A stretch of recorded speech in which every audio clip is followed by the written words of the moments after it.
பழைய தமிழ் படங்கள்ல எங்க மறு வச்சுக்கிட்டு மீசியை முறுக்கி விட்டுக்கிட்டு லுங்கி எல்லாம் கட்டிக்கிட்டு நம்பியாரு ஹே கபாலி அப்படியே சொன்ன உடனே குனிஞ்சு சொல்லுங்க ஜம்மா அப்படி வந்து நிப்பாங்க.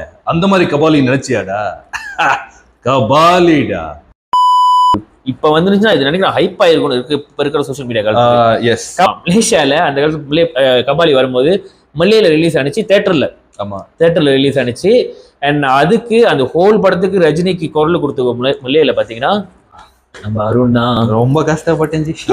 படத்துல வந்து என்னோட வாய்ஸ் ரொம்ப நல்லா இருந்துச்சு, இந்த கிளைமேக்ஸ் கட்டெல்லாம் வந்து ரொம்ப நல்லா இருந்துச்சுன்னு சில பர்சனல் மெசேஜஸும் எனக்கு வந்துச்சு. Okay okay. பட் என்ன பர்சனலி கேட்டா இது வந்து ஒரு தேவையில்லாத ஒரு எஃபர்ட் அப்படின்னு தான் நான் சொல்லுவேன். ஏன்னா சூப்பர் ஸ்டாருக்கு வந்து மற்ற மொழிகள்ல இருக்கிற இல்ல மற்ற இனத்தை சேர்ந்தவங்களுக்கு ரசிகர்கள் இருக்காங்க. ஒரு தமிழ் பேசுற படங்கள்லயே ரசிகர்கள் வந்து இருக்காங்க.